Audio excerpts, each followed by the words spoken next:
नमस्कार दोस्तों, एक बार फिर से स्वागत है नई वीडियो में। तो चैनल को सब्सक्राइब ज़रूर करना और वीडियो अच्छी लगे तो लाइक करना और कमेंट ज़रूर करके बताना। ये गुप्त साम्राज्य काल है, इससे पर्सन रिलेटेड पर्सन करवाऊँगा आज। तो 10-15 मिनट की वीडियो रहेगी, 2x पे देखेंगे तो 5-7 मिनट की वीडियो बचेगी। मैं छोटी छोटी वीडियो ही करवाता हूँ ताकि आप बोर ना हो। और वन लाइनर जीके की एक नंबर खासियत होती है, एकदम दिमाग में सेट हो जाते हैं। तो चलो स्टार्ट करते हैं। गुप्त साम्राज्य काल। पहला प्रश्न है, गुप्त वंश का संस्थापक कौन था? तो गुप्त वंश का संस्थापक कौन था? श्रीगुप्त, जिसका कार्यकाल 240 से 280 ईस्वी था। गुप्त वंश का संस्थापक कौन था? श्रीगुप्त, जिसका कार्यकाल 240 से 280 था। नेक्स्ट प्रश्न, गुप्त साम्राज्य की स्थापना किसने की थी? तो चंद्रगुप्त प्रथम ने। गुप्त साम्राज्य की स्थापना किसने की? चंद्रगुप्त प्रथम ने। नेक्स्ट प्रश्न है, किस वंश को भारत की संस्कृति में स्वर्ण युग कहा जाता है? तो गुप्त काल को। किस वंश को भारत की संस्कृति में स्वर्ण युग कहा जाता है? तो गुप्त काल को। नेक्स्ट प्रश्न है, गुप्त वंश का वास्तविक संस्थापक किसे माना जाता है? चंद्रगुप्त प्रथम को, जिसका शासनकाल था 319 से 335 ईस्वी तक। गुप्त वंश का वास्तविक संस्थापक किसे माना जाता है? चंद्रगुप्त प्रथम को। नेक्स्ट प्रश्न है, समुद्रगुप्त राजगद्दी पर कब बैठा था? 335 ईस्वी में। समुद्रगुप्त राजगद्दी पर कब बैठा था? 335 ईस्वी में। नेक्स्ट प्रश्न है, समुद्रगुप्त राजगद्दी पर कब बैठा था? 335 ईस्वी में। नेक्स्ट प्रश्न है, समुद्रगुप्त किस प्रकार का शासक था? समुद्रगुप्त आक्रमणकारी एवं साम्राज्यवादी प्रकार का शासक था। समुद्रगुप्त किस प्रकार का शासक था? आक्रमणकारी एवं साम्राज्यवादी। नेक्स्ट प्रश्न, सर्वप्रथम किसने महाराजा धीराज की उपाधि धारण की? सर्वप्रथम किसने महाराजा धीराज की उपाधि धारण की? चंद्रगुप्त प्रथम ने। सर्वप्रथम किसने महाराजा धीराज की उपाधि धारण की? चंद्रगुप्त प्रथम ने। सर्वप्रथम किसने महाराजा धीराज की उपाधि धारण की? चंद्रगुप्त प्रथम ने। नेक्स्ट प्रश्न, चंद्रगुप्त द्वितीय को किस नाम से जाना जाता था? विक्रमादित्य। चंद्रगुप्त द्वितीय को किस नाम से जाना जाता है? विक्रमादित्य के नाम से। नेक्स्ट प्रश्न है, कुमारगुप्त के बाद राजगद्दी पर कौन बैठा? स्कंदगुप्त। कुमारगुप्त के बाद राजगद्दी पर कौन बैठा? स्कंदगुप्त। नेक्स्ट प्रश्न है, गिरनार पर्वत पर स्थित सुदर्शन झील का पुनर्निर्माण किसने करवाया? स्कंदगुप्त ने। गिरनार पर्वत पर स्थित सुदर्शन झील का पुनर्निर्माण किसने करवाया? स्कंदगुप्त ने। इसमें सुदर्शन झील का पुनर्निर्माण करवाया गया है स्कंदगुप्त के द्वारा। सुदर्शन झील कहाँ स्थित है? गिरनार पर्वत पर। नेक्स्ट प्रश्न है, गुप्त वंश का अंतिम शासक कौन था? विष्णुगुप्त या भानुगुप्त? गुप्त वंश का अंतिम शासक कौन था? विष्णुगुप्त या भानुगुप्त?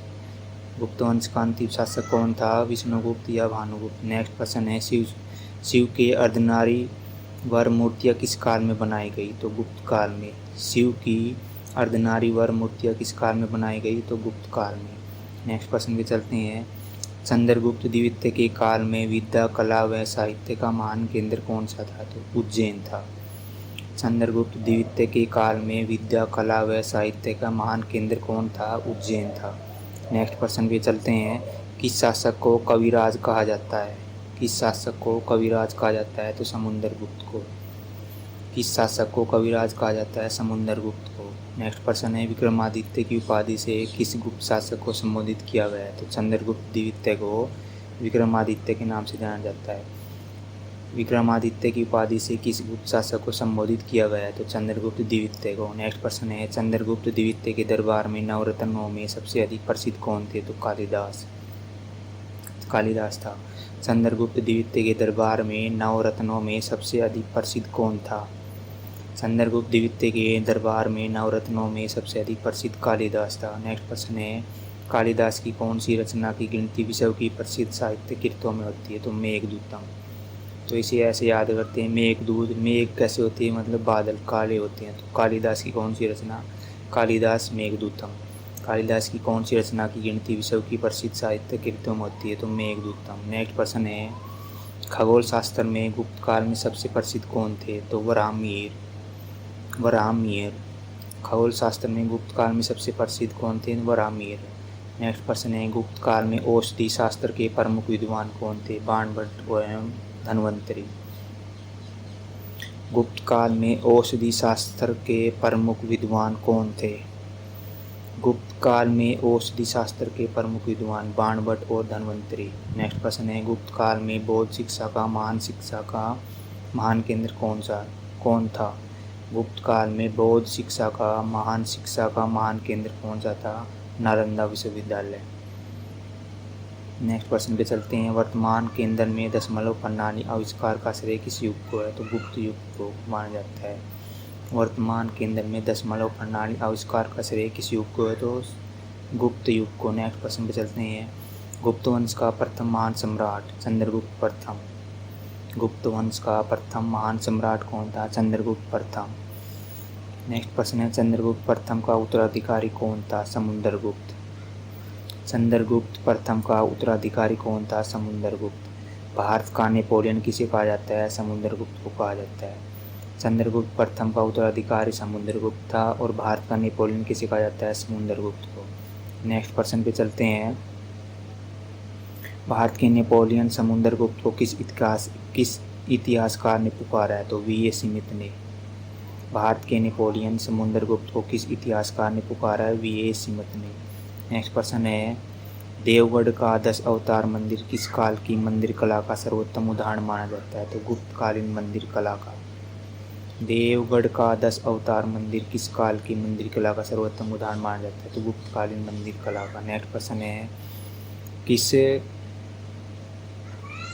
किस प्राचीन भारतीय शासक को 100 युद्ध का विजेता माना जाता है? समुद्रगुप्त को। किस प्राचीन भारतीय शासक को 100 युद्धों का विजेता माना जाता है? तो समुद्रगुप्त को। नेक्स्ट प्रश्न पे चलते हैं, अश्वमेधकर्ता की उपाधि किसने धारण की? तो समुद्रगुप्त को। अश्वमेधकर्ता की उपाधि किसने धारण की? तो समुद्रगुप्त ने।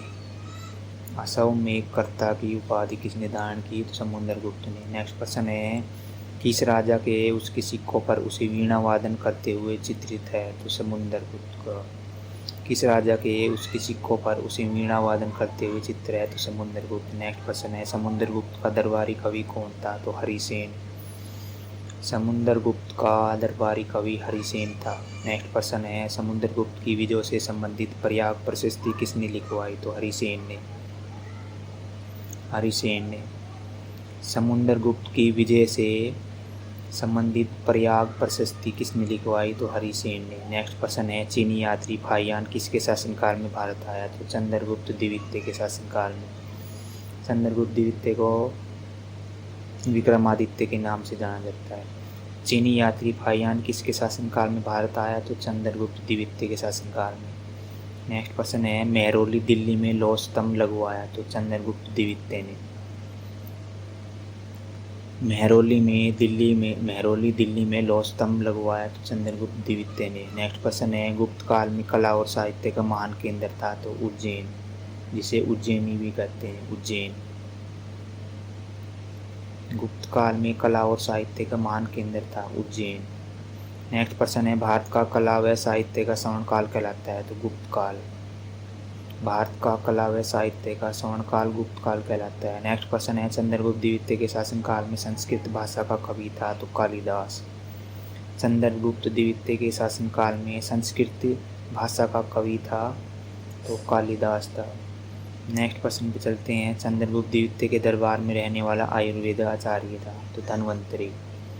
चंद्रगुप्त द्वितीय के दरबार में रहने वाला आयुर्वेद आचार्य है धन्वंतरि। नेक्स्ट प्रश्न पे चलते हैं, सांस्कृतिक उपलब्धियों के कारण गुप्त काल को स्वर्ण युग कहा जाता है। सांस्कृतिक उपलब्धियों के कारण गुप्त काल को स्वर्ण युग कहा जाता है। नेक्स्ट प्रश्न पे चलते हैं, सर्वाधिक सोने के सिक्के जारी किए? तो गुप्त शासकों ने।